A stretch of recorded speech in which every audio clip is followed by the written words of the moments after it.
It's been a great morning. And I really appreciate all of the speakers, both here in Baku and also online, who have made this bioeconomy, forest-based bioeconomy morning so interesting.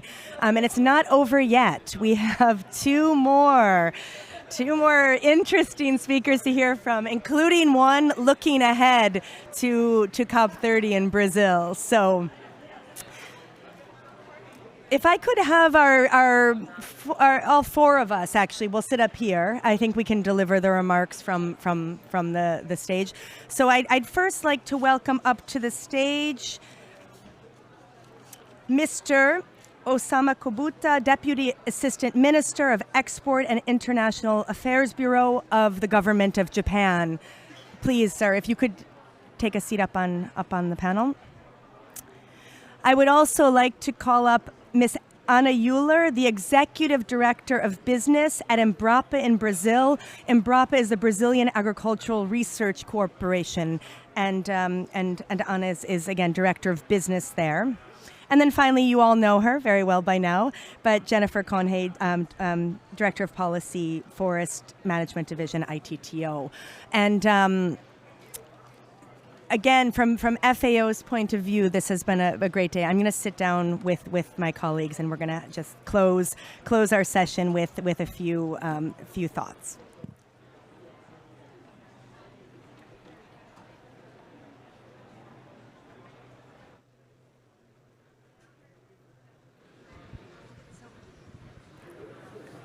So first, I'd like to turn over to you, Mr. Kubota, for your thoughts on, to conclude this morning on the forest-based bioeconomy. What have you heard? What was interesting? Where are we going? Thanks. Well, first of all, I would like to express my gratitude to the United Nations Forum on Forest and Food and Agriculture Organization, United Nations, and the National Tropical Timber Organization for leading this very, very important seminar. And I would like to show my appreciation to all participants for enabling for fruitful discussions. For our side, I'm in Japan, so for Japan, we introduced that our initiative for sustainable wood use in the session titled "Realizing the Potential of the Forest, Forest-Based Bioeconomy Through Sustainable Wood," focusing on effort to widely raising awareness among investors and consumers about the significance of wood use by quantifying and visualizing the carbon storage and the CO2 emission reduction benefit of wooden buildings. So we are very much pushing actively in the forest sustainable forest management and wood use. So in that sense, thank you very much for organizing this session, and we have we can very much we have a good opportunity that we can have introduce what we are doing, and thank you very much for that.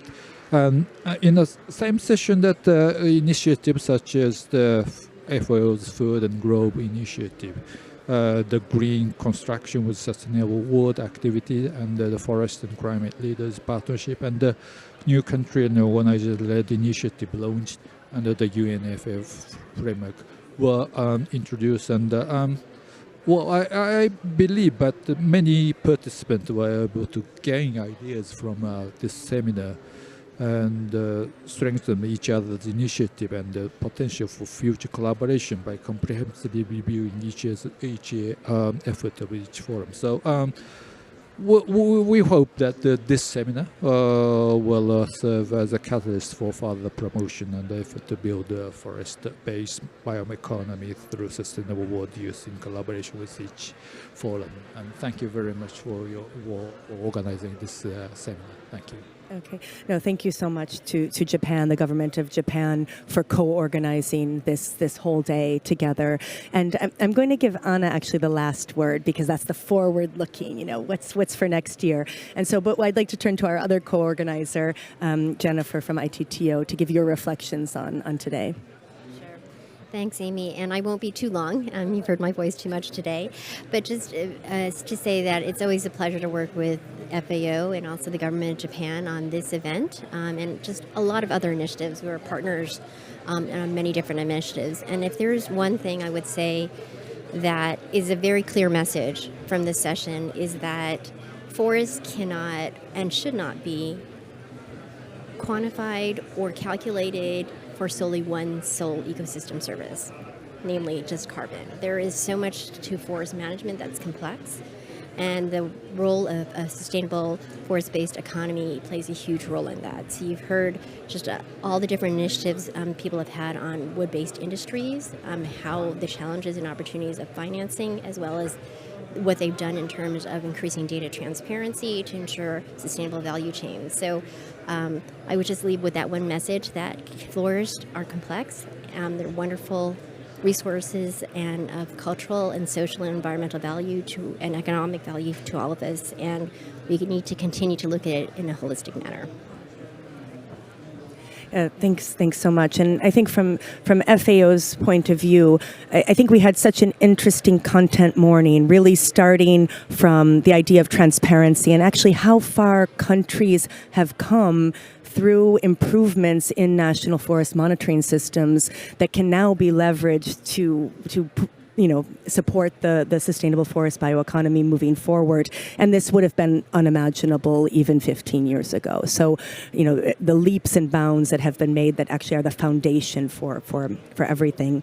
And then this new focus on sustainable wood and a lot of potential, some big data and knowledge gaps still, but a lot of international support and will for really raising the attention about substitution in the building sector with sustainable wood. And then finally, the finance session, really enjoyable because bringing together not only the climate funds, but also the really grounded initiatives that can provide real incentives to producers on the ground so that they can feel the real livelihood benefits of a sustainable forest bioeconomy, because without that, it's simply not going to work. So without further ado, I would like to turn over now to our distinguished speaker from Brazil. Anna, not only is in a high leadership position now at Embrapa, but she's also a forester way back when, and with a very strong commitment and understanding of community forest management. So Anna, over to you for your thoughts and Brazil's thoughts on the sustainable forest bioeconomy and in the context of the G20 presidency, COP30 next year. These agendas are really coming together. So over to you. Thank you, Amy. I would like really to thank FAO on behalf on behalf of FAO, and also I would like to thank the government of Japan, the ITTO, and Jennifer for the extraordinary work that has done here. It's really a pleasure, and it's very important for me as a forester and as a manager of a national research institutions to have had the unprecedented opportunity to really get in touch with so many exciting experiences, real experience that were debated here today. So I will make one final speech on behalf of my country and on my institution. So there is no longer any doubt about the need to reflect on the development model and consumption pattern that have guided us over the last 2 centuries. We are faced with the unprecedented loss of biodiversity and profound social inequality, finally with the effects of climate change that affects everyone, but especially the poorest nations and people, and especially women and indigenous and traditional people. Climate justice necessarily involves building a new narrative for the world economy, which considers solutions based on nature, based on forests, as we have been discussing here since the early morning today. And also, and this includes people and ancestral knowledge. This is very important for us. Respect to ways of life, guaranteeing and securing territorial rights of the ones who provide valuable environmental services through the respectful use of natural resource and good practice. We need to combine traditional and scientific knowledge, fostering the promotion of social and technology innovation, a transformative innovation, keeping the forest standing, the rivers flowing, and promoting quality of life and good living. This transformation requires political will, investment in research and innovation, cooperation, exchange of practice, a new financing architecture, and above all, the engagement of society and governments. The Brazilian government, under the leadership of the President Lula, proposed the G20 Bioeconomy Initiative, which resulted in the agreement of 10 high-level principles for the bioeconomy that emphasize that there is no one concept of bioeconomy. So national strategies, policies, and plans are expected to be based on country-specific approaches. Focus on food security and nutrition, social and gender inclusion, mitigation and adaptation efforts, restoration of ecosystem and biodiversity, sustainable consumption and production, international cooperation. Leading by the example, Brazil is proposing, in a participatory manner, the construction of a national bioeconomy plan, including all related sectors, agriculture, energy, industry, finance, among others, focused on valuing and promoting biodiversity, reducing inequalities, and conserving biomes. Embrapa is also developing an inclusive social bioeconomy strategy and program on research development, innovation, and business, involving partner research centers and universities from the 9 states of the Brazilian Amazon. Finally, in 2025, Brazil will host COP30 in the Amazon. And this event will certainly be marked by social participation and the search for countries' commitment to greater climate ambition. Especially on the topic of bioeconomy, the challenge is to mobilize financial and human resources to scale up existing initiatives and translate them into national and global public policies. Create opportunities for transformative innovation to flourish from local initiatives, learning from successful experience and lessons learned. Listening to people and organizations, promoting cooperation and partnership between different stakeholders. Embrapa, as part of the Brazilian science and technology community, welcomes you to COP30 in Belém. Holding a COP in the Amazon will be a paradigm shift, but above all, it will provide to the world in a practical manner that is possible to overcome many challenges, such as infrastructure, with creativity to achieve the bioeconomy goals. I invite everyone to come from Baku to Belém. So see you, all of you, in Belém in 2025. Let's do like the next COP, one really remarkable and important point in the history. Thank you very much. Thank you so much, Ana, and yes, we're going to be there. So That's now really my time to thank everyone, not only everyone, the UNFF group, the technicians here, all of our colleagues from FAO from my side who are in Rome, including Ben Ross, who, he's been in the background, but he's here in spirit and helping put all of this together. And, all of the events today, if you're waking up in Latin America now and you're watching the live stream, don't worry. All of the events that happened this morning are recorded, and they will be on the UN DESA YouTube channel, and so you can go back and watch everything that you may have missed.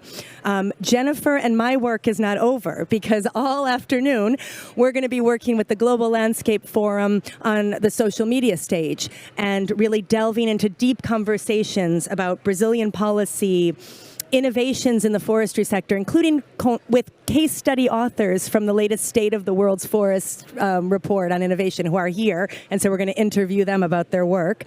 An Indigenous peoples-led session on the importance of Indigenous and traditional knowledge in the bioeconomy, a youth session about youth innovation, and conversation with the private sector. So, and all of those conversations will also be posted and shared with all of the day's materials. So, what an exciting package of information and people. I've had a lot of fun today, and I think the room was full the whole time. So I think the interest is clear. Jennifer has an announcement. No, it better than I, the holistic forest session. Yeah, there will be a holistic forest session at 3 p.m. Somewhere in the side event room. So if you just look on and this is continuing the sustainable wood agenda. But I would like to thank everyone. And again, this was an event of the Collaborative Partnership on Forests. And I think it really did demonstrate the collaboration among all of us and all of our partners. And so again, thank you to everyone who made this happen.